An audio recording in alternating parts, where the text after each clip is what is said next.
Olá, boa tarde. Boa tarde a todos. Agradeço desde já ao Presidente do Instituto Politécnico de Leiria, o professor Dr.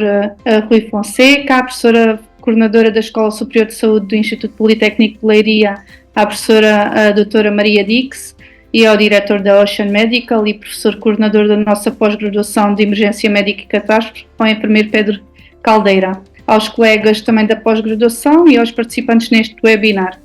Agradecer igualmente aos palestrantes, ao Dr. Luís Mendes Cabral e ao Dr. António Gandra de Almeida, que aceitaram partilhar connosco um pouco dos seus conhecimentos e da sua experiência profissional na área por nós escolhida da gestão da triagem em contexto de catástrofe. Vou fazer aqui uma apresentação do Dr. Luís Mendes Cabral, que é um médico pela Faculdade de Medicina pela Universidade de Lisboa, especialista em anestesiologia, com competência em emergência médica e competência em medicina hiperbárica e subaquática, com pós-graduação em ciências da dor e mestrado em medicina subaquática e hiperbárica, com vasta experiência pré-hospitalar no Instituto de Emergência Médica. Foi responsável clínico do Serviço Regional de Proteção Civil e Bombeiros dos Açores. Também foi secretário-geral da Saúde do Governo dos Açores e exerce funções como anestesiologista no Hospital de Santo Espírito da Ilha Terceira. Retomou funções de médico regulador do Sistema de Emergência Médica pré-hospitalar nos Açores em 2016 e integra a Unidade de Deslocações e Evacuações Aérea desde 2018. Então tem a palavra o Dr. Luís Cabral. Muito obrigada.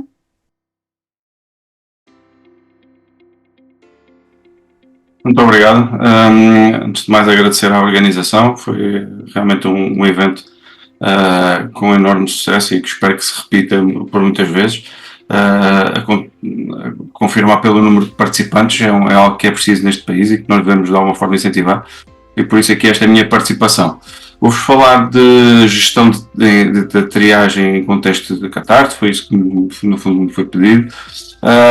E começar por vos dizer que catástrofe não é obrigatoriamente sinónimo de confusão e de uma forma muito clara não é sinónimo de impreparação, ou seja, são situações imprevisíveis, são situações com as quais nós não lidamos previamente, mas que infelizmente têm um padrão e que se tem vindo a repetir em vários locais do mundo e sobre as quais já existe um enorme, vários conteúdos, muitos conteúdos científicos, uma enorme quantidade de artigos que descrevem, quer de uma forma factual, quer depois de uma forma científica, aquilo que foram as dificuldades, aquilo que foram, no fundo, as ações que foram tomadas em cada um destes cenários. Vão desde a resposta a situações terroristas, como a situações de catástrofes naturais, e por isso há evidência científica que nós devemos de alguma forma seguir e que nos deve balizar em termos de preparação para eventos subsequentes. Devo dizer que ler estes artigos e ler tudo aquilo que foi, no fundo, a resposta de algumas destas situações faz-nos muitas vezes refletir sobre aquilo que são as nossas opções de preparação e faz-nos também perceber que muitos dos problemas que são vivenciados pelas outras pessoas também podem ser problemas, de alguma forma, do nosso sistema de organização. Além da componente científica que é publicada e dos diferentes artigos, há aqui algo que me parece importante que tem a ver com a prática, tem a ver com a nossa capacidade e preparação para responder do ponto de vista de atos concretos práticos. E para isto existem também já um sem número de cursos mais ou menos vocacionados para a componente médica, mais ou menos vocacionados para a componente de gestão e que, tal como para o suporte avançado de vida, aquilo que propõe é formar num curto espaço de tempo os formandos em técnicas básicas de gestão de catástrofe. Venho e mostro-vos aqui aquilo que é o manual de um desses cursos, que é o MRMI, um curso desenvolvido, tal como o Dr. Luís Val já vos explicou, e o Dr. Luís Val melhor que ninguém é a pessoa indicada para falar sobre este curso. Foi um curso desenvolvido pelo professor Stefan Lindquist, e que em 3 dias nos dá as ferramentas práticas para desenvolvermos a nossa capacidade de resposta em catástrofe. Vou dar um dos slides que também foi utilizado pelo Dr. Luís Val há pouco relativamente às catástrofes, para vos explicar também algo que me parece fundamental e que tem um pouco a ver com o efeito Dunning-Kruger, que é aquele efeito em que nós, à medida que nos expomos a primeira vez a algo novo, a algo que nunca tínhamos estudado, temos uma percepção logo no princípio que com pouca informação conseguimos captar a essência daquilo que é o conteúdo científico do que nos estão a expor. Depois, ao fim de algum tempo, temos a noção de que é mais vasto, ou seja, estamos a falar de algo mais complexo que deve ser devidamente aprofundado e estudado, e numa terceira fase, após muitas leituras, após debates e após diferentes webinars, começamos a consolidar a nossa consciência e a nossa formação para uma resposta adequada a estas situações. E estava-vos a dizer que trazia este slide exatamente por isso, porque isto, no fundo, implica aquilo que seria eventualmente a primeira fase de uma resposta não preparada a situações de catástrofe, em que, no fundo, é um pouco o salve-se quem puder. Aconteceu uma situação que ultrapassa a capacidade de resposta local num determinado edifício, neste caso um incêndio, e aquilo que nós vemos nesta imagem é a condução de todas as vítimas a um único hospital, sendo que os outros hospitais da área não recebem qualquer tipo de vítimas, e vemos este hospital assim um bocadinho a arrebentar pelas costuras, porque na realidade aquilo que eram as suas capacidades instaladas foram também claramente ultrapassadas. Isto não estaria mal se nós pensássemos apenas neste princípio, em que também uma publicação de 2020 nos diz que cada atraso de 10 minutos na fase pré-hospitalar está associado a um aumento de 6% de probabilidade de um resultado funcional desfavorável. Ou seja, tal como no AVC, tal como no síndrome coronário agudo, tempo são vítimas, e por isso cada minuto que nós passamos com uma vítima de trauma na rua não justificado irá aumentar a sua mortalidade e a sua mortalidade. O problema é que temos que garantir uma resposta adequada a todas as vítimas, e por isso esta necessidade de dividir as vítimas pelas diferentes unidades de resposta, para que elas depois, dentro dessas unidades de resposta, também tenham o seu tratamento adequado. Aquilo que devemos evitar a todo o custo é passar para o excesso, ou seja, passarmos para uma situação em que vamos aumentar o nível de diferenciação de cuidados de tal forma na rua que criamos um funil na prestação de cuidados de saúde.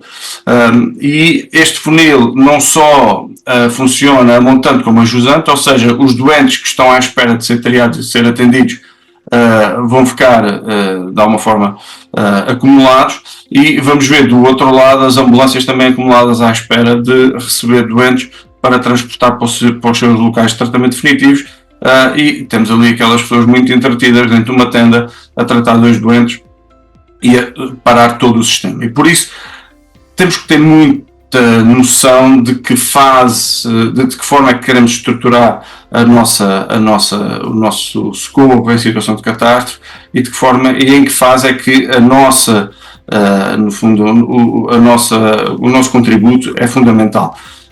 E por isso nós, enquanto sistema de emergência médica pré-hospitalar na região autónoma dos Açores, aquilo que sabemos de uma forma muito clara é que o tratamento definitivo é feito nos hospitais. O nosso grande propósito é pôr as pessoas no local certo, no menor tempo possível disponível. E por isso a triagem, e entrando concretamente naquilo que é o tema desta apresentação, e dizer-vos de uma forma muito clara que para nós o fundamental, depois é que este slide está desenhado desta forma, para mim o fundamental é a triagem serve para encaminhar vítimas, mais do que estabelecermos uma cor para as vítimas, mais do que estarmos a definir que esta vítima depois vai ser tratada na zona amarela, ou vai ser tratada na zona verde, ou vai ser tratada na zona vermelha. Vamos montar o PMA para fazer isto ou aquilo às vítimas amarelas, vermelhas ou verdes.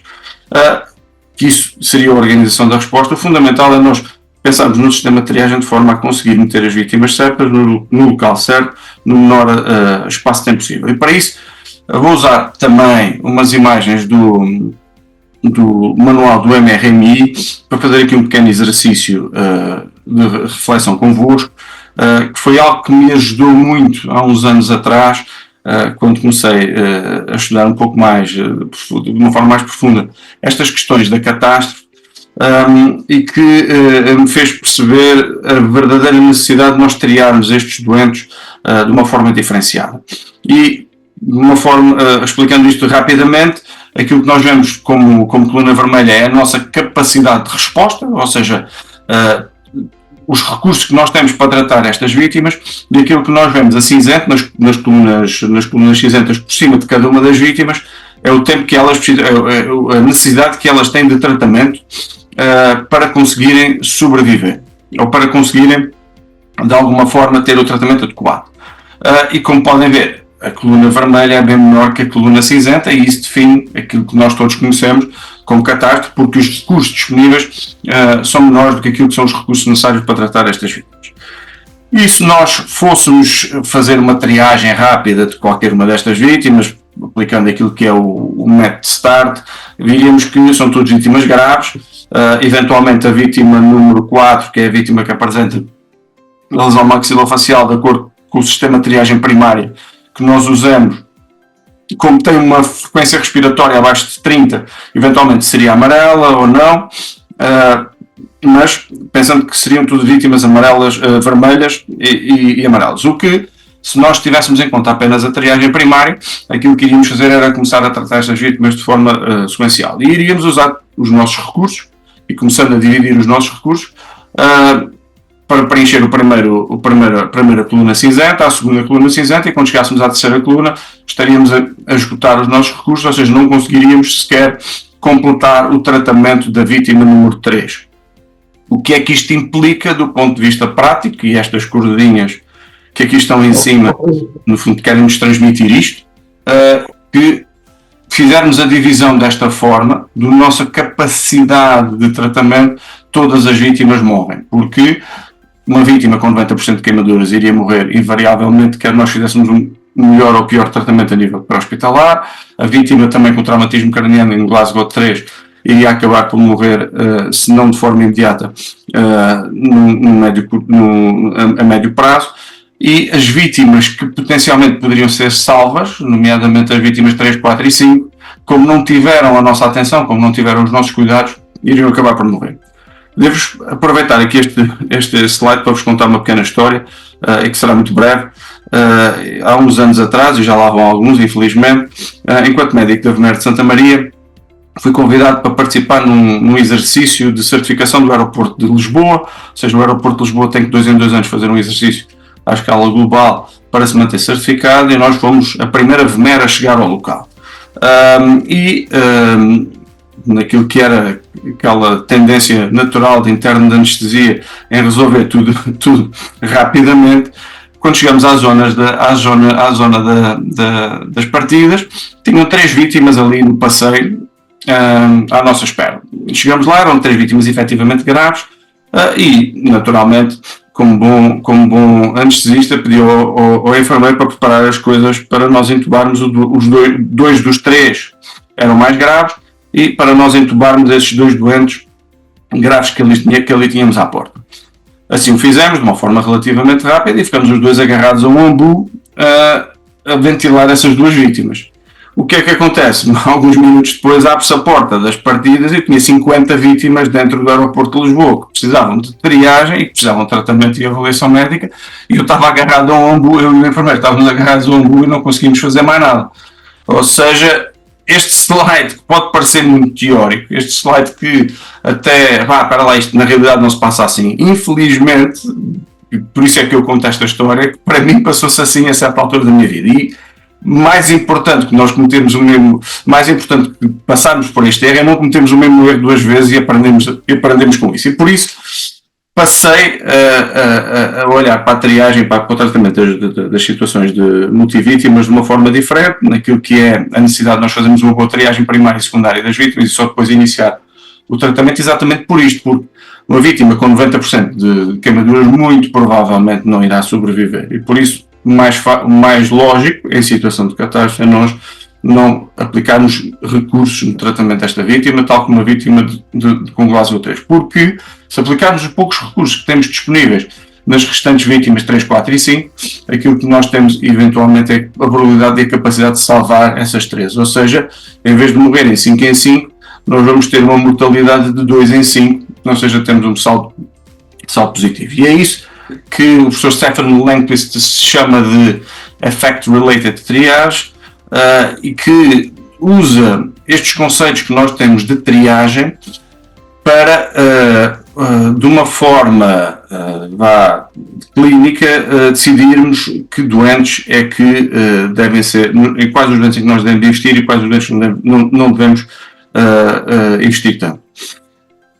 Isto implica fazermos uma boa triagem primária e de uma forma muito clara, e é isso que eu vos queria falar hoje. A triagem primária tem que ser fisiológica, não é fácil, ou seja, não há modelos anatómicos de fazermos triagens primárias fáceis, e quando digo fisiológica é que tem em conta os parâmetros vitais e não a anatomia das lesões. Aquilo que nós conhecemos todos é a triagem START ou a triagem SIG, vai depender depois do parâmetro fisiológico que nós queremos andar, mas o mais importante para terem essa percepção é nós percebermos se o doente anda ou não anda e fazer, no fundo, a separação entre os doentes que andam e os doentes que não andam. Aquilo que para mim é importantíssimo é a triagem secundária. Nós temos a capacidade no terreno de ter alguém com diferenciação que nos faça uma triagem secundária dos doentes, porque a triagem primária muitas vezes é feita pelas equipas de socorro, nomeadamente pelas equipas de bombeiros que estão na linha da frente a fazer a extração das vítimas da zona vermelha para as zonas de triagem. E quando nos chegam, ou seja, quando os profissionais de saúde pegam nos doentes, é fundamental que a triagem secundária seja bem feita. E aquilo que eu advogo, e é uma das, talvez, diferenças em relação a outros modelos, e é aquilo que nós temos implementado na região autónoma dos Açores, no Serviço Regional de Proteção Civil e Bombeiros dos Açores, é que a triagem secundária seja feita de uma forma anatómica e não fisiológica. Isto porquê? Porque eu vou obter muito mais informação através da triagem anatómica do que uma triagem fisiológica, ou seja, irmos atrás novamente dos parâmetros vitais. Além de que tentar colher esses parâmetros vitais, e estamos a falar de pressão arterial, estamos a falar de frequência respiratória, estamos a falar de Glasgow, como devem imaginar, não é fácil num contexto de catástrofe. Podemos ter muitos erros induzidos pela triagem fisiológica. E a triagem anatómica nisso é mais direta, é mais real com aquilo que está a passar. Nós usamos o ISS, ou na realidade nós não calculamos o ISS, calculamos depois a posteriori. Aquilo que nós usamos é o AIS, que é uma descrição de 6 partes do corpo, à qual nós atribuímos um score de 1 a 6, em que 0 não tem qualquer tipo de lesão, 6 é uma lesão incompatível com a vida e não vale a pena fazer qualquer tipo de investimento neste momento, e é a partir desse score que nós depois fazemos o encaminhamento dos doentes. E para pensarmos em algo muito simples, tipo um acidente no IC19 com um autocarro à porta do Amadora Sintra. Se nós usarmos apenas triagens fisiológicas, quer a nível da triagem primária, quer a nível da triagem secundária, nós vamos pôr todos os doentes provavelmente dentro do Amadora Sintra. Ou se alguém tiver alguma preparação, vai tentar dividir os doentes, mas sem, no fundo, uma base científica para o fazer. Vai fazer, olha, uns vermelhos para um lado, uns amarelos para o outro, sem haver um grande cuidado relativamente à componente anatómica dos doentes. Se nós usarmos a triagem anatómica, nós vamos ser capazes de dizer que todos aqueles doentes que têm lesões na cabeça provavelmente são doentes neurocirúrgicos. Vamos tentar encaminhá-los já para um hospital que tenha neurocirurgia. Se nós virmos que todos os doentes que têm lesão na pele e que são queimados e que apresentam essa lesão apenas como lesão primária, devem ser imediatamente encaminhados para as unidades queimadas, ou até vamos aguentá-los um pouco naquela tenda, naquele posto médico avançado, até que possam ser divididos pelas diferentes unidades de queimados do país. Ou situações como, por exemplo, uma ferida torácica aberta, nós vamos precisar de cirurgia torácica, e se nós não tivermos em conta esta componente anatómica, que se trata de um doente a precisar de cirurgia torácica, não vamos fazer o encaminhamento direto para um hospital que tenha a cirurgia torácica disponível. Por isso, no nosso plano, aquilo que nós temos é uma divisão de uma triagem secundária por anatomia, por 6 zonas do corpo, de forma a podermos fazer a divisão dos doentes pelas diferentes, no nosso caso até pelas diferentes ilhas e alguns até para o continente. Só para terminar, temos que ter em conta algo muito importante, e isso também é algo que nos dá, que a ciência já nos dá, é que a concordância entre os níveis de triagem atribuídos e os resultados expectáveis para cada cor normalmente não são bons.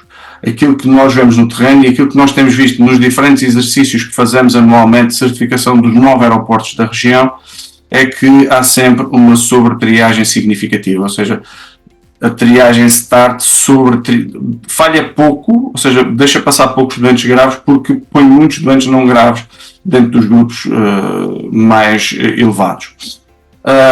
E isto, só para vos trazer também aqui mais uma recomendação, 2021, uma meta-análise, ou seja, já não estamos a falar de um relato de casos, já não estamos a falar sequer de uma revisão sistemática, estamos a falar de meta-análise, que são uma revisão das diferentes revisões sistemáticas.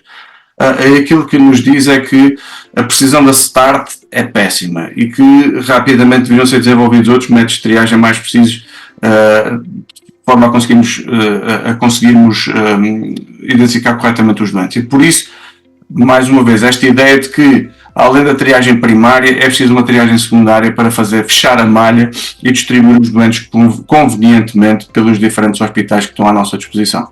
Muito obrigado. Muito obrigado, Dr. Luís Mendes Cabral. Então, pela esta excelente apresentação, muito enriquecedora, vou passar a palavra então ao Dr. António Gandra, que é um médico, é médico pela Faculdade de Ciências Médicas da Universidade Nova de Lisboa, especialista em cirurgia geral. Tem formação complementar na Academia Militar e uma pós-graduação na Saúde Militar. Tem também o curso European Master in Disaster Medicine e competência em Emergência e Medicina Militar pela Ordem dos Médicos. É também tenente-coronel médico dos quadrantes permanentes do Exército Português e mantém a sua atividade hospitalar em sala de emergência no âmbito da sua especialidade de cirurgia geral e mantém também a atividade pré-hospitalar a nível da VMER, ELI, CODU e eventos de grande dimensão.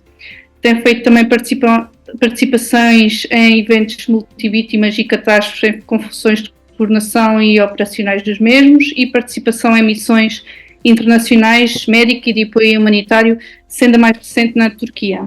Darei então a palavra ao Dr. António.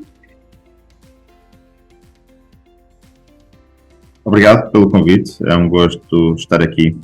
E o Dr. Luís Cabral já me fez uma ajuda, já introduziu um bocadinho e vai de encontro a algumas das coisas que eu vou dizer.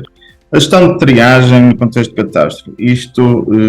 A necessidade de triagem vem pela sua própria definição de catástrofe, que é quando nós não conseguimos dar resposta a uma necessidade, pode ser momentânea, pode ser ao longo do tempo, mas vem por si da base da necessidade de colocar os meios disponíveis nas pessoas que podem necessitar ou que vão tirar maior partido da sua aplicação. Isto tudo começou nas guerras napoleónicas, que houve a necessidade de definir quem seriam os elementos que mais beneficiavam de uma rápida amputação, ou seja, a maior probabilidade de salvar vidas por uma intervenção mais rápida. E daí vem a necessidade de triagem.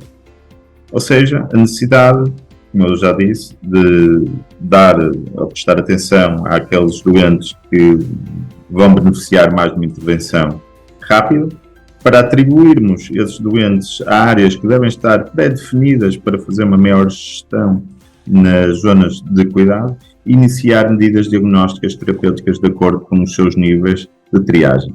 Assim sendo, o termo triagem veio do verbo francês que significa classificar. Mas como organizar? Para conseguirmos ter um teatro de operações melhor organizado, nós devemos identificar logo possível o triage officer, o responsável pela triagem. Normalmente, na nossa doutrina, a primeira equipa a chegar faz um overlook sobre as necessidades e depois de informar aquilo que encontra de uma forma muito rápida, iniciar a sua triagem. E, claro, definir áreas para onde vão os doentes de acordo com a sua triagem e de acordo com as suas necessidades. Como foi dito, os métodos que nós usamos se calhar não são os mais adequados, mas existem algumas dezenas. Pus aqui alguns dos métodos de triagem que existem, quer para primária, quer pediátricas, quer secundárias e mesmo hospitalares. O ISS não pus aqui como método de triagem porque acaba por ser uma classificação de trauma que muitas vezes também é usada para triar e pode ser usada como método em multivídeos. O START, aquele que nós provavelmente conhecemos, e o mais simples em qualquer situação de triagem, é chegar a um local, se anda muito bem, podem ir para uma zona que depois será reavaliada e depois vai ver em relações à sua parte respiratória, à sua parte fisiológica, se respira, se não respira, e em termos de alguns sinais vitais para definir a sua prioridade. Existe MSTART, que acaba por ser um método um bocadinho modificado do START, que retira, por causa da sua dificuldade, o tempo de preenchimento capilar, porque muitas vezes estamos em sítios escuros, as pessoas estão frias e temos alguma dificuldade de estar a ver o tempo de preenchimento capilar, então acaba por ser um método, uma triagem um bocadinho modificada do START. E a reverse triage, um bocadinho diferente, que muitas vezes é feita de uma forma inconsciente, que aqui é dar prioridade aos feridos que terão um valor acrescido em termos de resposta. Ou seja, dar prioridade aos profissionais de saúde, dar prioridade em combate aos militares, aos soldados, que é para voltarem a combater, uma mais-valia, e dar prioridade às altas mais rapidamente possível para termos espaço. Claro que não é deixar de salvar uma vida, que bastava primabilizar a via aérea, mas fazer que o sistema funcione de forma a que nós possamos ter as pessoas que podem ser uma mais-valia para o cenário em que nos encontramos e para nos apoiar. Mass Triage, Move, Assess, Sort and Send, baseado no sistema STAR, que também classifica as pessoas lesadas antes do exame individual. Um bocadinho diferente, os níveis de triagem são sempre os 4, mas aqui controle de hemorragia, injeções de antídoto, descompressão torácica. A CIV, que é conhecido por nós, muito semelhante ao método START, é usado em algumas partes da Europa, Austrália e Reino Unido, e mais uma vez caminho ou não, e depois usa como métodos para separar a frequência respiratória, a frequência cardíaca e, claro, se respira ou não respira. Em termos de biológico, radiológico e nuclear, tem um tratamento diferente, aliás, porque a maior parte das vezes nós não conseguimos lá chegar. E neste caso a prioridade vai ser a descontaminação. E só depois é que nós vamos conseguir chegar, a não ser que alguma equipa consiga lá chegar em condições para o fazer, mas na nossa realidade será difícil fazer. Também em termos de ferimentos tem especificidades e não há nenhum método que esteja validado para estes ambientes, mas preferido-se o SALT, será um dos melhores ou o melhor para usar neste tipo de ambientes. Assim sendo, o salt, basicamente começamos da mesma forma, cianda, depois cianda tem a cor verde, sai da zona, depois são pessoas feridas, podem só apertar as mãos, mexer os pés, e depois o terceiro grupo, pacientes que estão feridos, que não têm movimento ou apresentam reduções de risco de vida. Este terceiro grupo será o grupo de avaliações individuais e que aqui podemos fazer injeções de antídotos, de fármacos, intoxicações, teracotomias com agulhas para descomprimir pneumotóraxes. Também foi feito um modelo australiano para cenários de mass gathering, que vai muito de encontro aos outros e que não trouxe muito de novo, mas que eles usam na Austrália, assim, de modelo validado australiano. SMART, também semelhante ao START, e se calhar um bocadinho uma cópia do NSTART, do tempo de preenchimento capilar, e na mesma, não é analisado o tempo de preenchimento capilar, e na mesma as 4 cores de algoritmos. A triagem tática, semelhante, neste caso é um bocadinho diferente, porque o conceito até vai, em termos de combate, para continuar a combater, mesmo feridos, se for possível, e é importante também em termos de segurança para retirar. E neste caso temos que ver se estão debaixo de fogo ou não, e depois em termos de intervenção, se é necessário evacuar da zona ou não para ter intervenção cirúrgica ou damage control. Jumpstart, para pediatria, vítimas com menos de 8 anos, já desde 2011, e tem a ver com as diferenças fisiológicas entre os jovens adultos e as crianças.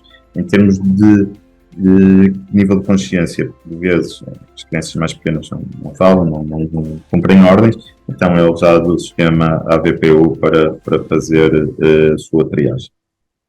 Sorte,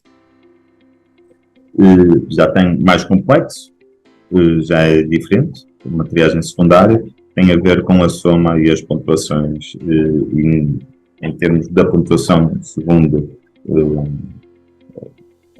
o Glasgow Coma Scale, a frequência respiratória, dá um valor e a soma desses valores dá a prioridade. Em termos de catástrofe pode ser um bocadinho complicado, mas também é suposto numa triagem secundária ter mais tempo e avaliar melhor os doentes. Por isso, são sistemas de triagens validados. Triagem hospitalar, existem vários modelos, existem modelos assentes na divisão de 2, 3, 4 e 5 prioridades. A prioridade está aqui mal escrito, peço desculpa. Então temos o nosso Manchester Triage System, por exemplo, com os 5, são 5 prioridades. A Canadian Triage and Equity Scale, a Australia Triage System, Emergency Security Index.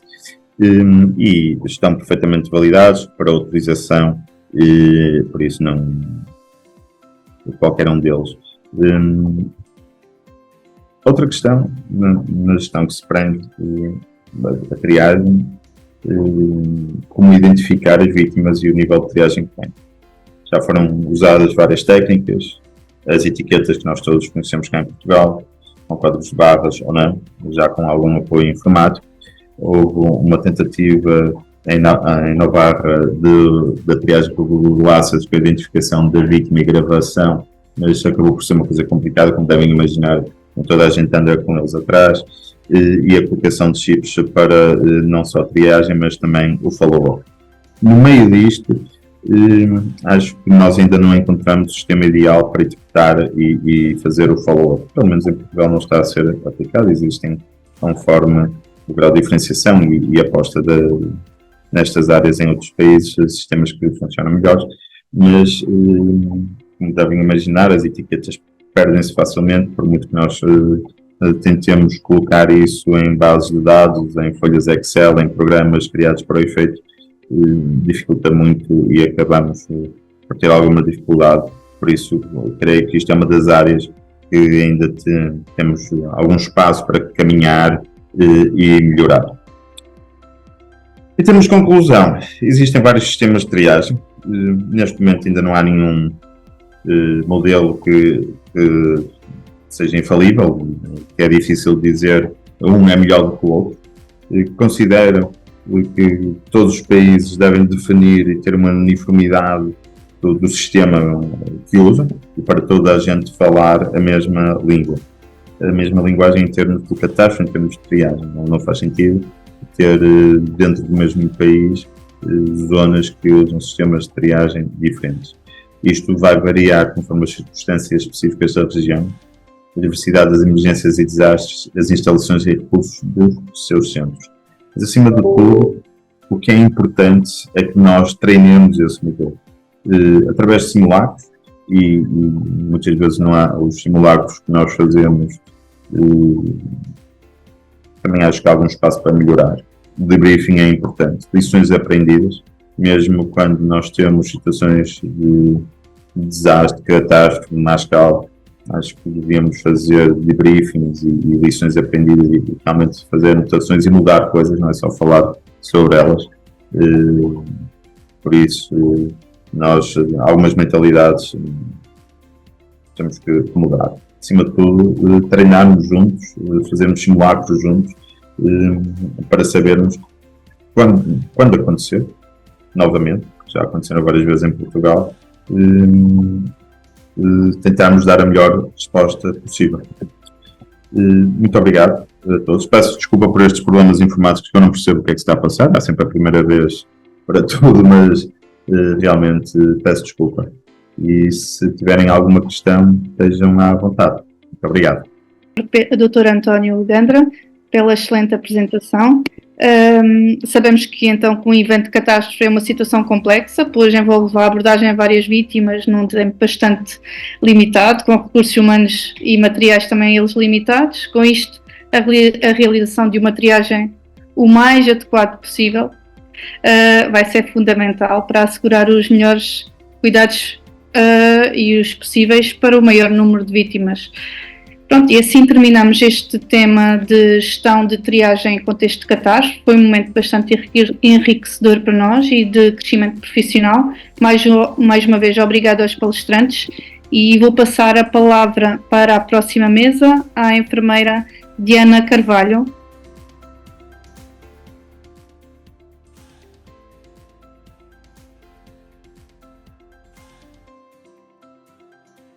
Antes de mais, boa tarde. Começo por saudar a professora Maria Dix, o professor Rui Fonseca, o enfermeiro Pedro Caldeira, tal como os docentes e discentes e os restantes participantes. Tal como foi dito anteriormente, vou iniciar então a temática de liderança nos vários cenários de emergência, começando pelo intra-hospitalar e terminando num contexto de missões internacionais. Começo então por apresentar o enfermeiro Miguel Ribeiro, licenciado em 2019, pós-graduado em Emergência Médica e Catástrofe, mestrando em Enfermagem Médico-Cirúrgica na área de especialização em Enfermagem à Pessoa em Situação Crítica e enfermeiro no Serviço de Urgência da Unidade Local de Saúde de Castelo Branco e formador de suporte básico e avançado de vida. Neste sentido e pelo seu trabalho desempenhado nesta área, vou então passar a palavra e agradecendo desde já a sua disponibilidade. Boa tarde. Muito bem, antes de mais, boa tarde a todos. Quero desde já agradecer o convite que me foi feito para vir falar um bocadinho de um tema que me é tão querido sobre a liderança nos vários cenários de emergência, dar os parabéns à organização e dizer-vos também que isto foi uma apresentação em tempo recorde. Espero que possa ser um acrescente sobre aquilo que foi falado ao longo de todo o dia de hoje. Foi sem dúvida um momento enriquecedor e agradecer-vos. Sendo assim, vou-vos falar somente aqui um bocadinho sobre o meu percurso profissional. A Diana disse bem, eu sou licenciado em enfermagem desde 2019, tenho uma pós-graduação em Emergência Médica e Catástrofe, tal e qual como grupo organizador deste webinar desde 2021 e neste momento sou mestrando em Enfermagem Médico-Cirúrgica na área de especialização em Enfermagem à Pessoa em Situação Crítica desde 2022 e espero eu que daqui a 2 meses possa dar terminado este meu percurso académico. Ao longo do mesmo, fui claramente percebendo que a área de emergência era uma área que era sem dúvida por mim querida, e esta área da liderança também. Então vir-vos falar um bocadinho sobre isto não me traz qualquer tipo de custo e é um prazer poder partilhar aqui um bocadinho daquilo que é a minha opinião. Ok, então antes de começarmos, então, falando de liderança e emergência, fui rapidamente perceber o que é isto da definição de emergência. E como o tempo era escasso, fiz uma pesquisa rápida no Sydney Consorts, ou com pressa, e então claramente consegui perceber que é uma condição de saúde caracterizada pela manifestação de sintomas agudos, com um elevado grau de gravidade, e que necessita claramente de uma abordagem sistematizada de forma adequada por parte dos profissionais de saúde. O termo emergência, para além disto e desta forma súbita do seu aparecimento, ameaça e coloca em perigo a vida da pessoa. Então é importante que nós estejamos preparados para atuar perante esta situação de emergência. E tendo em conta aquilo que é a sua definição, consigo perceber claramente que em que sítio é que ocorrem então as emergências. Não é somente no atendimento extra-hospitalar, não é somente no intra-hospitalar, poderá ser em qualquer sítio. E sendo assim, cabe-me a mim, enquanto profissional de saúde, estar o mais preparado para atuar tendo em conta estas circunstâncias. Relativamente àquilo que é a liderança, que é sem dúvida importante perante uma situação de emergência, consegui perceber que é o ato de influenciar uma equipa de forma a que esta atinja um objetivo em comum, claramente, e é o conjunto de soft skills que podem influenciar, inclusive, aquilo que é o outcome da nossa vítima, porque esta é uma habilidade não técnica, esta liderança, que pode potencialmente influenciar a capacidade de reverter ou não a situação de doença súbita e ou falência orgânica, está bem? Os estudos indicam que uma má liderança em situações de emergência, inclusive, diminui significativamente aquilo que é a probabilidade de sobrevivência das vítimas. Então, se isto acontece, claramente a definição de liderança é esta, então realmente aquilo que nós temos de trabalhar é a liderança, em tornarmos líderes perante situações de emergência para que estas ocorram, ou aliás, tenham uma atuação da melhor maneira possível.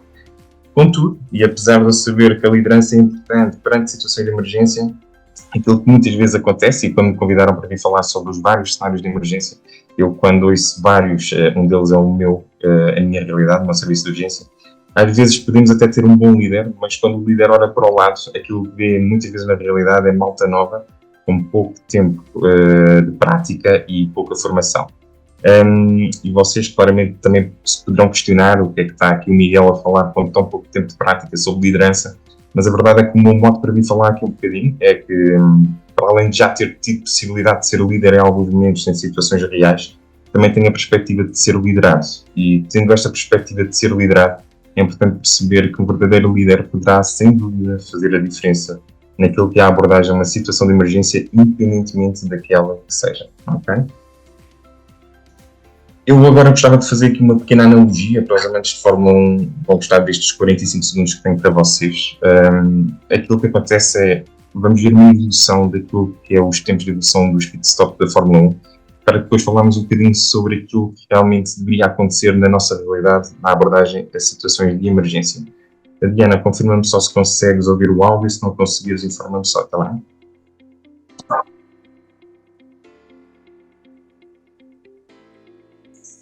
Não conseguimos ouvir.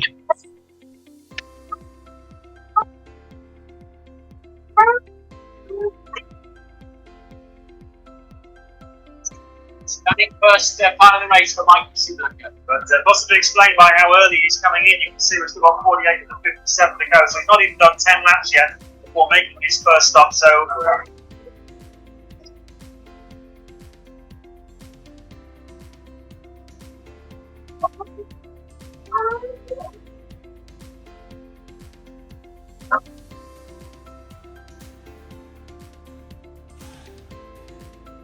.8 seconds. Click, and yes, you have missed.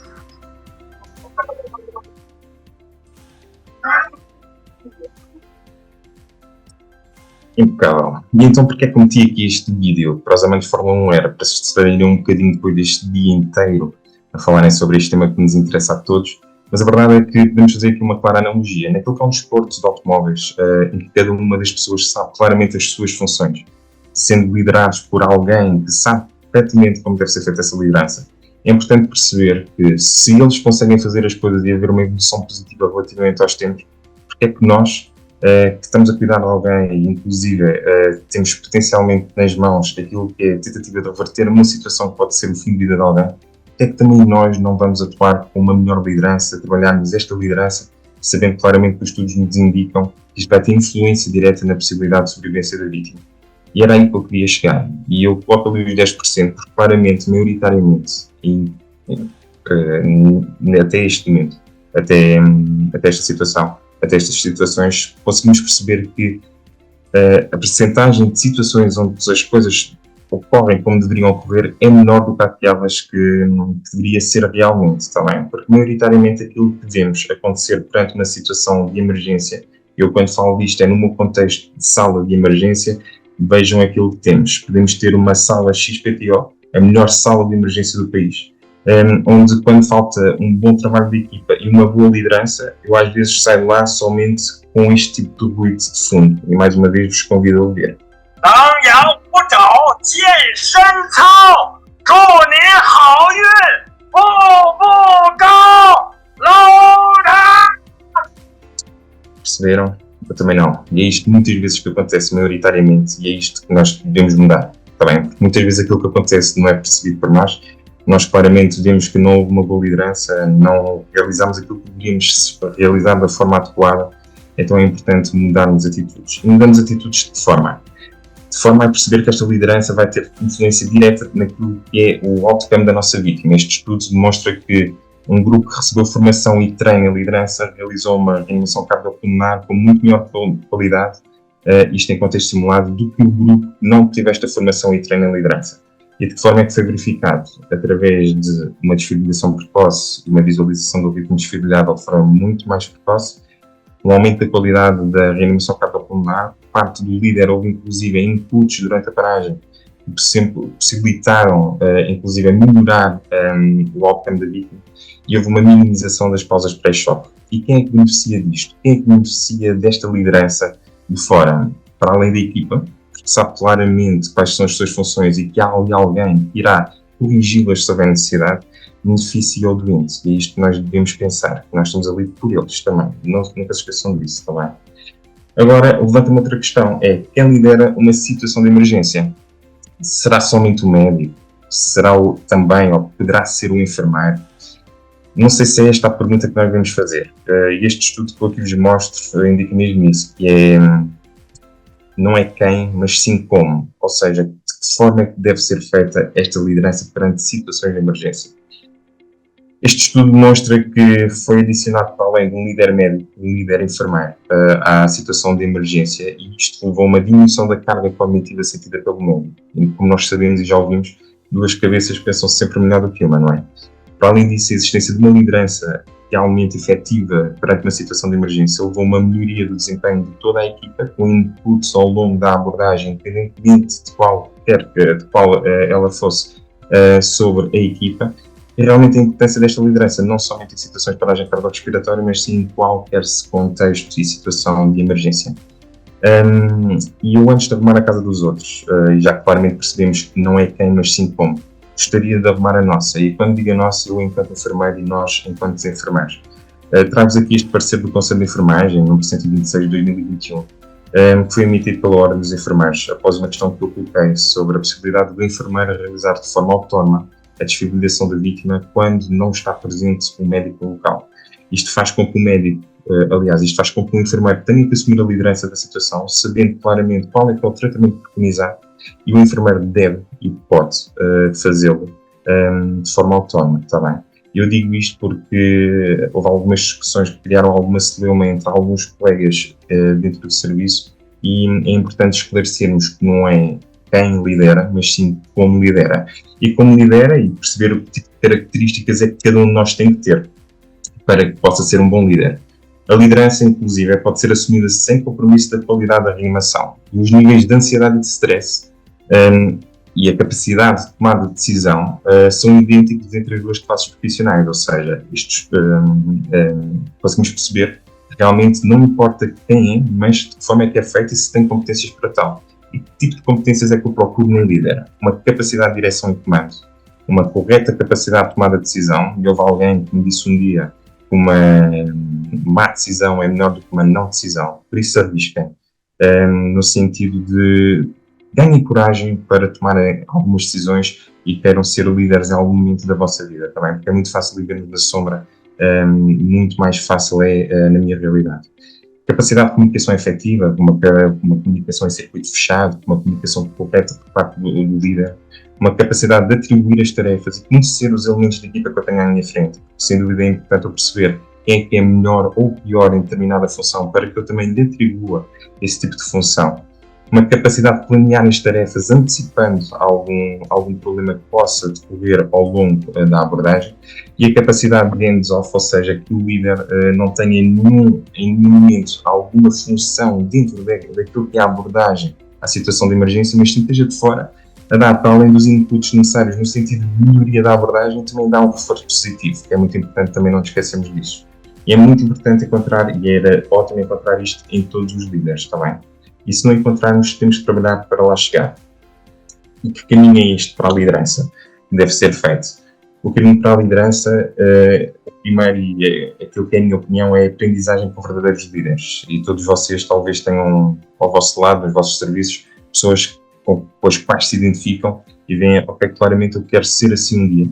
Então tentem perceber o que é que foi o percurso formativo dessa pessoa, tentem perceber inclusive que tipo de predisposição é que ele teve, por que situações passou, por que erros é que também passou e de que forma é que arranjou as respostas necessárias para as situações que foi vivenciando.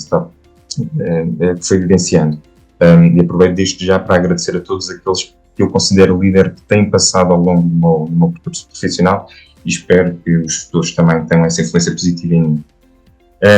O treino, já falámos aqui mais do que uma vez no dia de hoje, o treino de equipas é sem dúvida muito importante. O treino em contexto simulado irá nos preparar para situações em contexto real. Trago-vos aqui algumas fotografias daquilo que tem sido o trabalho por parte do grupo responsável da formação da sala de emergência do serviço de urgência no qual eu trabalho, no qual, para além de treinarmos aquilo que são competências técnicas, treinamos aquilo que são competências não técnicas, onde está incluído inclusive a liderança.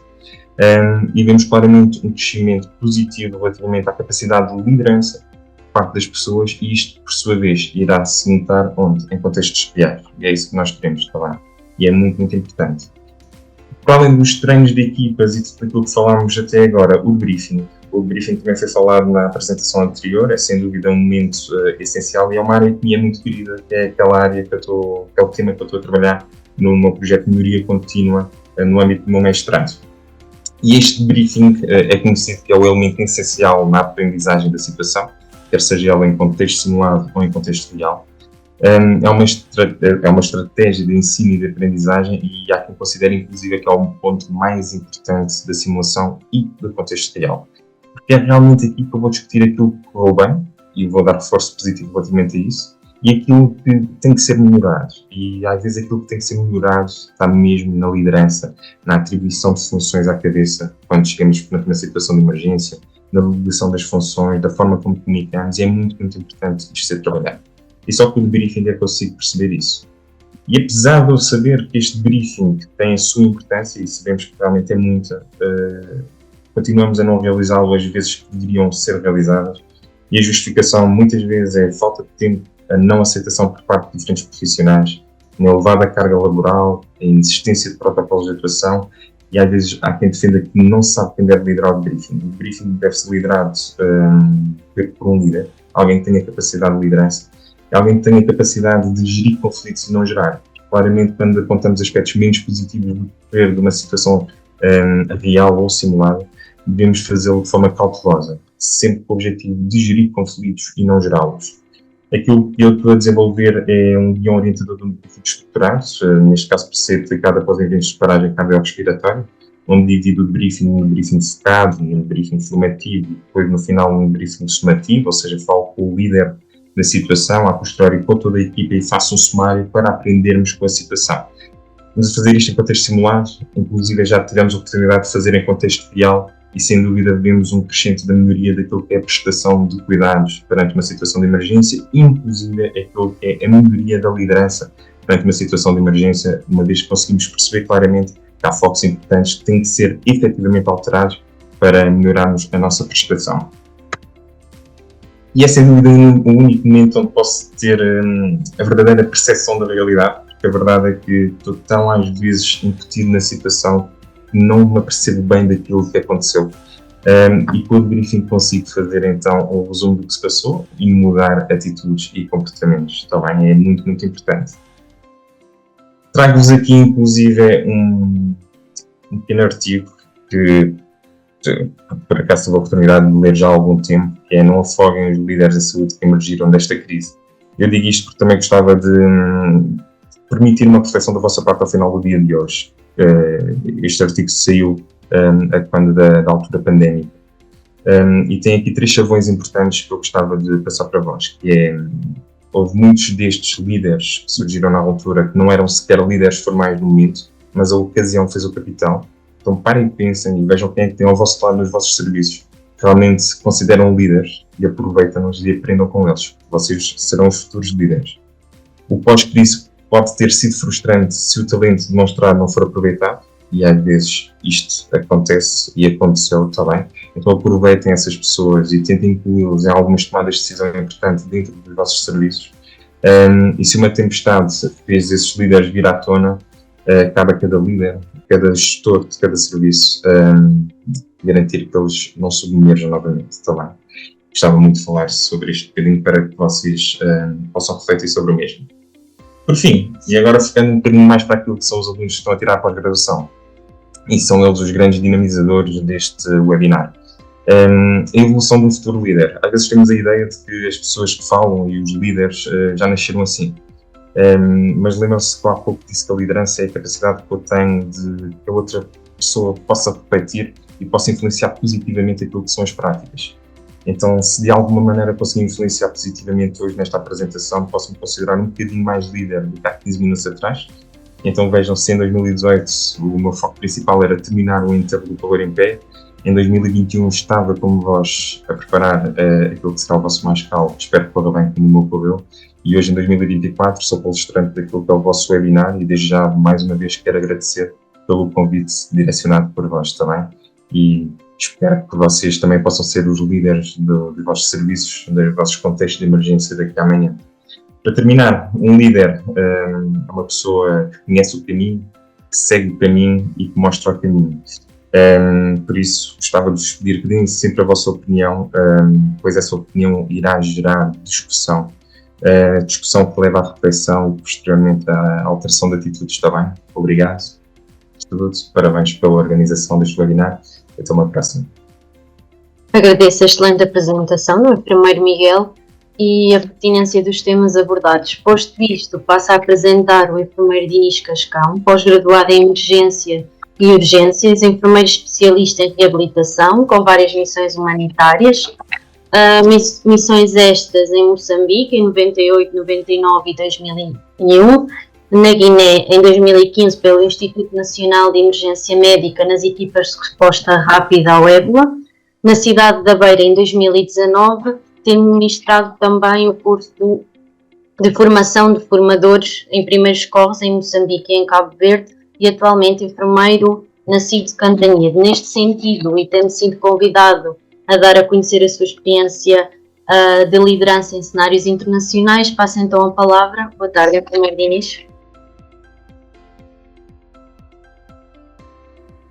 Ora, boa tarde a todos. Eu desde já quero agradecer o convite que me foi feito a participar neste evento, ao Channel Medical, e em particular à Diana, que me contactou neste sentido para então vir fazer esta pequena palestra e ao mesmo tempo falar da minha experiência ao longo dos tempos por terras da África.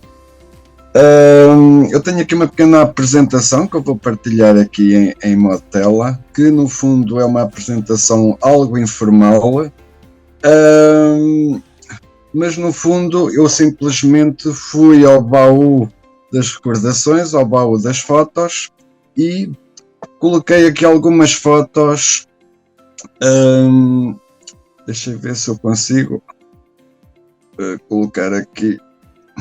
Coloquei aqui algumas fotos das minhas experiências para, no fundo, ajudar a visualizar aquilo que foi e aquilo que é, no fundo, uma missão humanitária. E isto porque, quer queiramos, quer não, sejam elas quais forem, sejam aonde forem, basicamente os problemas acabam por ser semelhantes e os problemas acabam por ser os mesmos. Então, eu, como também já a hora vai longa e, no fundo, também como última oradora, eu não quis alongar muito em termos de conceitos, aqui a especificar, mas no fundo vou praticamente falar sobre a minha experiência. E neste caso, e quando se parte para uma missão humanitária, pode haver muitos conceitos, muitos modelos a seguir. Podemos ter um projeto de intervenção bastante complexo e estruturado, mas quando vamos, se não conhecermos a realidade local, tudo cai por terra. E o planeamento que fizemos deixa de fazer todo o sentido. Muitas vezes paramos com carências surreais, com material obsoleto, escasso, inexistente, condições insalubres e situações graves de saúde, sem a mínima resposta adequada, conforme vocês podem imaginar. Então, é a partir daqui, com a realidade à nossa frente, que temos então de iniciar todo o processo de planificação. E é aqui que as operações de uma ação humanitária incluem obrigatoriamente um rigoroso encontro sobre a missão em si. Os seus objetivos, atividades previstas, responsabilidade da equipa e de todos os seus elementos e riscos e duração prevista para esta ação humanitária.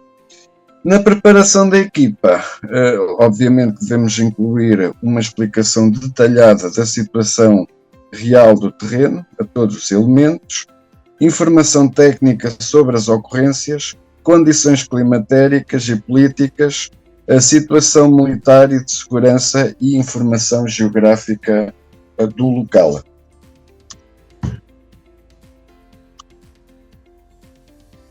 No contexto das missões humanitárias, nós podemos dividi-las em duas grandes vertentes de ação. Uma primeira que podemos designar por ações humanitárias de emergência, que se destinam a garantir a proteção e assistência a todos os afetados por catástrofes ou conflitos, minimizando tanto quanto possível e rapidamente os efeitos negativos decorrentes da situação imprevista de extrema gravidade, e neste caso são necessários alocar recursos humanos e materiais de forma repentina, recorrendo normalmente à ajuda internacional. Temos, por exemplo, os casos bem recentes, que é o caso de 2019, na cidade da Beira, com a situação do IDAI, em que Portugal teve uma grande intervenção através de algumas instituições, desde o INEM, CVP, Proteção Civil, Exército, e obviamente que houve uma grande alocação dos recursos humanos, dos recursos materiais, inclusivamente a Cruz Vermelha fretou 2 aviões que foram carregados de material para o local e que foi uma mais-valia para a situação daquela altura, porque era necessário mesmo, em tempo emergente, fazer face a toda aquela situação. E aí, obviamente, que resultaram os hospitais de campanha, várias distribuições que foram feitas no terreno das várias equipas, e eu, por acaso, estive lá e pude testemunhar um grande trabalho que foi feito por parte das várias instituições portuguesas. A outra grande vertente, não menos importante, e que muitas vezes é a continuidade da ajuda de emergência humanitária em catástrofe, é a cooperação para o desenvolvimento, que tem por base uma ajuda à população de forma continuada a nível da saúde comunitária e em que o objetivo principal é melhorar as condições de vida versus condições de saúde das populações locais. Neste caso, o material a levar deve ser bastante reduzido ou nenhum, e devemos integrar as equipas de saúde local trabalhando com o que existe, usando a imaginação grande capacidade de improviso. Obviamente que isto é uma situação desconfortável para nós, porque nós estamos habituados a trabalhar com todo o material, a maior parte das vezes com material de última geração, e naquela altura nós vamos ter que fazer aquelas perguntas que temos aqui do diapositivo. Onde vamos trabalhar, em que condições, o que existe, o que é que eu consigo fazer para optimizar o que existe. E isto porque nós, nesta situação, devemos nos focar na formação para o desenvolvimento e não, entre aspas, na caridade ou a doação de material, que vai gerar, a maior parte das vezes, uma situação de dependência. Todo este percurso da missão devemos promover a autossuficiência. É obrigatório que quem quer ir em missão, no que diz respeito à ajuda de emergência ou quer em cooperação para o desenvolvimento, tenham sempre como base os parceiros locais. Que os problemas sejam identificados pela própria população e autoridades locais e que as soluções sejam encontradas no seio da comunidade. Soluções essas baseadas por padrões sociais, culturais, económicos e religiosos da comunidade local. Sem este princípio de ação, jamais iremos fazer o que quer que seja, porque corremos o risco de não ser aceitos e com o risco de criar sérios problemas de comunicação, colocando em causa toda a missão, quer nós, quer outras missões que eventualmente estejam no terreno. Eu posso aqui testemunhar uma situação que eu presenciei no Niassa, em que fui eu pela segunda vez para Moçambique, para Lixinga, para o Hospital Provincial de Lixinga, na província do Niassa, e era uma altura em que havia um grande surto de cólera. Estavam aldeias completamente a morrer, já tinha morrido muita gente, havia um hospital só de cólera. E então, o que é que acontece? Por falta desta comunicação, por falta da cooperação com as autoridades de saúde e com as populações, houve uma ONG ao nível da saúde, caráter internacional, que eu não vou dizer aqui, não vou referir aqui o nome, que começou então a distribuir pastilhas de cloro pelos poços da província do Niassa. Ou seja, chegavam aos poços, abriam os poços e as nascentes e colocavam pastilhas de cloro lá para dentro. E obviamente que as pastilhas poderiam fazer o efeito 2 ou 3 dias, mas depois, com os lençóis freáticos, com a água corrente, o efeito desaparecia e as pessoas continuavam a ter cólera, continuavam a adoecer e continuavam a morrer. Morreram aldeias praticamente inteiras. Daí que, quando viram as pastilhas a serem colocadas nos poços, foi muito fácil a divulgação por parte das comunidades em que a interpretação foi completamente errada. Ou seja, nós estamos a morrer porque alguém anda a colocar veneno nos poços para nós morrermos. Tanto que nós estávamos no hospital e, por norma, quando nós tínhamos algum tempo livre, andávamos pelas comunidades e pelos bairros periféricos, e nós fomos avisados pelo diretor provincial e por alguns missionários para não sairmos da cidade, que naquela altura nós corríamos sérios riscos de sermos linchados, porque havia uma grande revolta popular, porque a comunidade pensava que éramos nós que andávamos a envenenar os poços. Ao fim de 2 anos, quando eu voltei pela terceira vez, foi pela periferia uma vez, dar um passeio, e ainda ouvi atrás de um caniçal a dizer que ali não havia poços. Portanto, o que é que acontece? E isto porque muitas vezes a comunicação, quando falha, é um caso sério, porque não havendo colaboração das comunidades locais, torna-se bastante complicado agirmos, porque corremos o risco de sermos mal interpretados.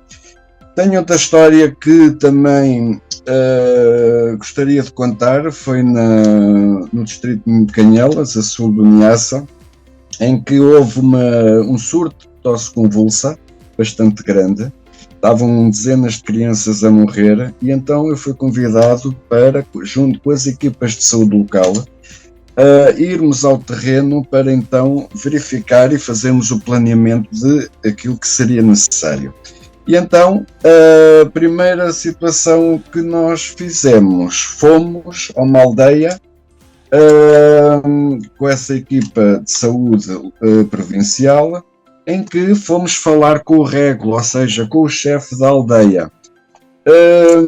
Tivemos o cuidado de parar o carro junto à porta da casa do chefe da aldeia, porque se nós não parássemos o carro e parássemos num outro sítio qualquer, que não fosse na casa dele e andássemos à procura dele, podíamos ser mal interpretados por parte dele, porque seria uma desconsideração a gente não parar à porta dele. Falámos com o régulo, dissemos o que estava a acontecer, ele compreendeu e já tinha visto e apercebido que havia bastantes mortes, principalmente uma taxa de mortalidade infantil muito grande naquela altura. Combinamos com ele para ele transmitir aos régulos das outras aldeias e combinamos com ele vários pontos de vacinação em datas e horas marcadas e outros pontos completamente diferentes de tratamento para crianças que eventualmente estariam com sintomas. E o que é que acontece? Nesta situação, nós tivemos todo o apoio da população e neste slide podem ver a maior parte das fotografias são as filas para a vacinação das crianças que saíram das várias aldeias para irem para os pontos de vacinação para serem vacinados. Portanto, isto só com a comunicação, só com a participação das comunidades locais é que nós podemos fazer um trabalho de excelência. Quando partimos, vamos para longe e vamos trabalhar com outros povos, com culturas, crenças e valores completamente diferentes, conforme já tivemos a oportunidade de falar, pelo que devemos estar despertos e sensíveis a essas realidades. Todas as nossas intervenções, todos os cuidados prestados devem ser influenciados pelas características dessa comunidade. Por exemplo, muitos povos em África Austral são muçulmanos, com uma mistura de crenças e rituais locais ancestrais. Ainda hoje perdura a figura do curandeiro e do feiticeiro em cada aldeia, em cada comunidade. Existe uma maior aceitação ainda das medicinas tradicionais do que na medicina convencional, tanto que a maior parte da população dessas comunidades só vão aos serviços de saúde em último recurso. Neste caso é preciso gerir muito bem esta realidade, de forma a conciliar estas duas vertentes. Nós não podemos contrariar ou combater de forma direta a situação da medicina tradicional, mas devemos, no fundo, tentar converter e gerir muito bem estas duas medicinas. Posso dizer, e não sei se as pessoas que estão a ver se já alguma vez ouviram falar, mas quem parte para uma missão, nomeadamente em África, há um livro muito bom, que é a Bíblia dos Cuidados de Saúde em África, que é Aonde Não Há Médico. Se vocês colocarem este livro no Google, podem fazer o download e podem ver e podem, no fundo, constatar aquilo que eu estou a falar. E para quem vai para uma primeira vez, tentando conhecer a cultura, tentando conhecer os costumes, os rituais, etc., etc., é um bom manual para nos apercebermos de como as coisas funcionam em África. Eu tenho, por exemplo, e tinha um jovem que era o guarda lá de casa, que uma vez, quando a gente chegou, foi-nos a apresentar a filha que tinha 2 semanas. Tinha nascido há 2 semanas, e então foi-nos apresentar a filha e ao fim de alguns dias ele pediu-me café. E eu, Martinha, então, mas tu não bebes café, para que é que tu queres o café? Eu sei que o patrão tem na cozinha café e que bebe café, então, mas para que é que tu queres o café? É para dar à minha filha. Ele sabia pouco falar português, falava um português muito macarrónico, porque, pronto, ele era jaua e praticamente pouco contacto tinha com a língua portuguesa. E então, pronto, a minha equipa, as minhas colegas, mas tu vais dar café a uma miúda que tem 3 semanas? E então o que é que acontece? Eu apercebi-me que o café que ele queria era para misturar na vacina tradicional. O que é que era a vacina tradicional? Os bebés naquela zona, ao fim de um mês, são vacinados com uma vacina tradicional em que o curandeiro com uma gilete faz uns cortes na cara e depois faz género de uma mistura com lama, com excrementos de alguns animais, com especiarias, com algumas raízes de plantas, e então depois o que é que acontece? Depois daquela mistura, coloca nas feridas provocadas na gilete. Já sabe que cada zona do corpo, principalmente na cara, cada corte tem uma função diferente para eles, desde uma olhada, que é a chiteca, etc, etc, etc. Obviamente que nós na urgência apanhávamos muita criança com febre, fruto desta situação, muitos morriam por infecção, mas pronto, tinham uma vacina tradicional e eu acabei por lhe dar o café porque eu sabia que, mesmo que eu não lhe desse o café, ele ia tentar consegui-lo e obviamente que ele ia à cozinha e tirava-me o café, portanto eu dei-lhe o café e pronto, no fundo acabei por respeitar o pedido que ele fez e a tradição dele.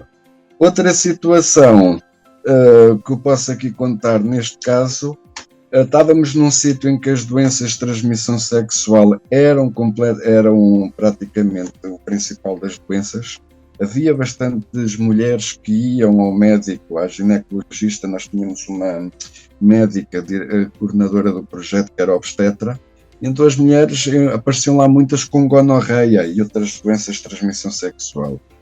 O que é que acontece? Jamais o homem iria a uma consulta de ginecologia, ou jamais o homem iria acompanhar a mulher. E então o que é que a médica fazia? Perguntava à mulher quantas mulheres é que o marido tinha, ela lá dizia 4 ou 5, e então a médica preparava um pacote para cada mulher e para o marido, em que a mulher tinha a função de chegar ao marido, entregar os pacotes para ele depois distribuir pelas restantes mulheres. Portanto, isto só para exemplificar a necessidade de nós percebermos aquelas culturas, aqueles rituais e, no fundo, os valores que são valores completamente diferentes para nós e que nós até, numa maneira fria, os podemos ver como aberrantes, que é mesmo assim. Um outro aspecto bastante importante é o respeito pelo conhecimento e pela forma de trabalhar dos profissionais locais, numa tentativa de nos colocarmos também do lugar do outro. Nós, pronto, podemos nos queixar que são pessoas com fracos conhecimentos muito rudimentares, que executam cuidados de saúde também de forma muito rudimentar, mas se nós formos ver, são pessoas que a maioria cresce sem as mínimas condições, vivem em condições insalubres, visto que se nós formos a ver, um enfermeiro, por exemplo, em Moçambique, ganha mais ou menos 100 euros por mês. Portanto, com um nível de vida praticamente igual ao de Portugal, nós não podemos pensar que o enfermeiro lá, se aqui vivemos mal, lá então muito pior. Portanto, obviamente que as condições insalubres vai fazer com que a pessoa por si só viva no âmbito da sobrevivência. As condições de higiene e as noções de higiene, da asepsia, organização de trabalho, cuidados a prestar e tipo de cuidados acabam por ser condicionados pela história daquelas pessoas que prestam cuidados. Ainda por cima com material muito rudimentar, conforme nós já vimos, que vai condicionar fortemente, outra coisa não seria de esperar, pela qualidade dos cuidados.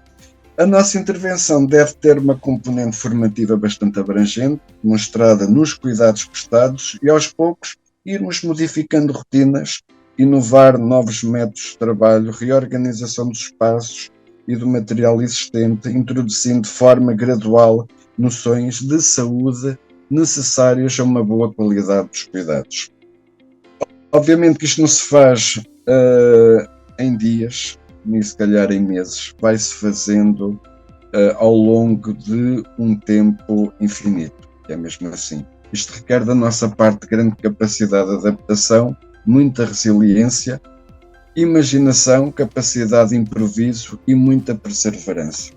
Eu posso, por exemplo, isto foi em 2019, no Centro de Saúde na Beira, que no serviço que havia de urgência, uma colega da missão disse-me que só havia uma máscara para a aerossolterapia e que a máscara saía de uma criança ou de um doente adulto e ia para o próximo sem praticamente qualquer tipo de desinfecção ou da mínima lavagem.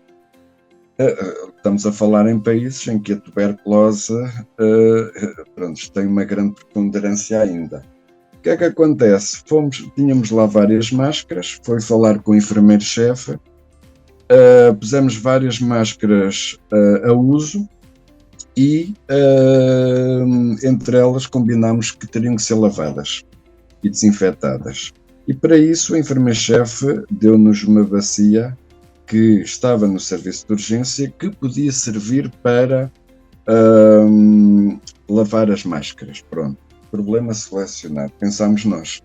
O que é que acontece? No outro dia estávamos no serviço de urgência, eu e a minha colega, entrou uma criança com malária cerebral, com febre, em convulsão, que depois de tratada disse que queria urinar. O que é que acontece? A enfermeira do serviço, sim senhora, tudo muito bem, foi buscar a bacia e a rapariga, a miúda, pronto, lá fez a sua urina para a bacia e nós olharmos para aquilo. O que é que acontece? Lá falámos que não podia ser, etc, porque aquilo era uma situação de infecção, não se podia desinfetar completamente, etc, tudo muito bem, nunca mais pode urinar para a bacia. Conclusão, no outro dia, na passagem do turno, estava a enfermeira, que tinha feito vela, a lavar os chinelos na bacia para se ir embora. Conclusão, vocês estão a ver isto aqui, a necessidade que há de formação, mas uma formação continuada, uma formação em que temos que trabalhar de lado a lado e, no fundo, ir mudando rotinas muito lentamente, de forma que as pessoas possam ir modificando ao longo do tempo. Todo o nosso trabalho a desenvolver, como já vimos, tem uma forte componente formativa, formação de forma informal, conforme eu também já disse, que deve ser desenvolvida no curso do trabalho a realizar no âmbito dos cuidados a prestar ou informação planeada ministrada através de sessões em sala. Porém, seja qual for o tipo de formação, esta deve ser adaptada às realidades locais, servindo para colmatar os problemas locais e dotar de competências os profissionais locais, de modo a que sejam eles as peças da engrenagem para o desenvolvimento. Há um perigo muito grande, e eu já presenciei várias situações em que temos que ter um certo cuidado com a formação, nós que vamos dar formação a esses países. Porque se nós chegamos e levamos a formação que damos em Portugal, com os nossos materiais, com a nossa realidade em Portugal, nós chegamos lá e praticamente essa formação é uma formação que não vai servir de nada porque eles não têm, conforme eu já disse, os mesmos valores, os mesmos materiais, os mesmos sistemas para que possam depois desenvolver essa formação que adquiriram. Portanto, neste slide você tem aqui duas situações, algumas fotografias, são fotografias do livro First State for Africa, promovido pela Cruz Vermelha belga. Foi uma tentativa e um livro muito bom de primeiros socorros adaptados à realidade africana. E tenho aqui também duas fotos de um curso de socorrismo que eu dei no Niassa, em Lixinga, a 50 jovens da diocese, em que nós praticamente todos os sábados à tarde íamos de jeep para os limites, para o meio do mato, e fazíamos simulações, colocávamos vários casos, e foi um curso bastante produtivo, muito prático. E atenção que quando nós pensamos que vamos ensinar, atenção que nós vamos dar alguma coisa de nós, eu quero aqui dizer que não ficamos com a dúvida no final de cada missão se aquilo que nós demos, aquilo que nós ensinamos foi mais do que aquilo que nós recebemos e aquilo que nós aprendemos. Porque atenção que além de nós irmos e darmos o nosso contributo, nós também recebemos inputs muito importantes que nos ajudam a ver a vida de outra forma e encarar a vida com outra realidade. Portanto, isto é bastante positivo também para nós. E em modo de conclusão, não querendo ser maçudo, sendo a hora já bastante avançada, fico com esta frase: independentemente do cenário de emergência que vamos encontrar, a missão só terá êxito se nos integrarmos na comunidade local e trabalharmos de lado a lado com as equipas locais. Termino por aqui, fico aqui disponível para perguntas que queiram fazer e passo então a palavra à Diana. Agradeço a excelente apresentação e a pertinência dos temas abordados de uma forma mais prática. Em suma, e uma forma também de determinar uma boa gestão e liderança nos vários cenários, desde o intra-hospitalar aos cenários internacionais, é essencial e irá certamente fazer a diferença ao atingir os objetivos finais, e por isso deve continuar a ser um tema discutido no sentido da inovação e de melhorar os resultados, tendo em conta todos os aspectos descritos anteriormente. Então, por terminada esta temática, e passo então a palavra ao enfermeiro Pedro Caldeira. Obrigada. O enfermeiro Pedro Caldeira teve um problema aqui com a comunicação. Começaríamos por passar a palavra à professora Dix inicialmente e, portanto, o enfermeiro Pedro depois concluirá o encerramento da sessão. Professora Dix, sim, boa tarde novamente a todos. Terminado um dia longo de trabalho, eu tive a oportunidade de assistir a quase todas as intervenções e as questões e as respostas às questões, e por isso acredito que, tal como eu, todos os participantes vão mais ricos para casa, não só em conhecimento, como em experiências e também um pouco a conhecer a realidade que acontece em vários pontos do país nesta matéria da emergência médica e catástrofe. Resta-me agradecer aos palestrantes por ter-se inscrito e estarem ainda presentes. Temos 400 e muitos participantes ainda, o que a uma hora destas é sinal de que todo este percurso foi importante para eles. Aos palestrantes, também o nosso agradecimento como escola e como docente e como coordenadora da pós-graduação, o nosso agradecimento porque nos trouxeram também uma riqueza de experiências muito, muito importantes, incluindo esta última com algumas experiências fora do país. Muito obrigado a todos. E aos estudantes, espero que também, para além do conhecimento, tenham tido a experiência da organização do webinar, que é sempre um aspecto muito importante E muito obrigado. O Pedro já cá está. Eu desejo-vos a todos um resto de um dia bom e que tenha sido um bom dia e um bom dia em que todos nós aproveitamos o máximo. Bem-ajam a todos. Muito obrigado. Boa tarde a todos. Peço desculpa porque, por razões profissionais, tive que mudar agora aqui, quer de farda, quer de local, para poder fechar este webinar, este dia incrível.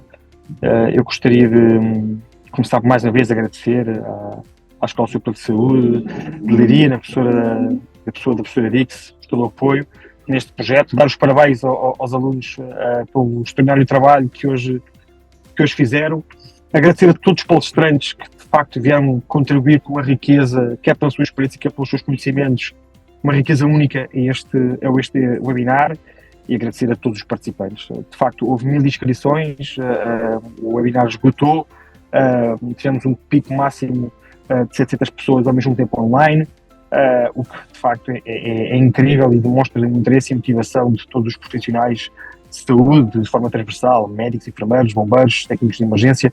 Todos nós queremos estar preparados quando algo acontecer. Termino como comecei, por fazer um desafio a todos vocês que neste momento estão online. Todos nós almejamos saber mais, todos nós almejamos estar melhor preparados, e termino por agradecer a todos vocês que de facto aqui estiveram ao longo de todas estas horas, porque no fundo quem ganha no final não é a Escola Superior de Saúde de Leiria, não é os discentes, não é os palestrantes, e se me permitem também não são vocês que aqui estão. Quem vai ganhar são as vossas futuras vítimas, são as pessoas consideradas os vossos cuidados. Por isso, muito obrigado a todos, um descanso incrível e dentro do possível e merecido, e até breve. Muito obrigado.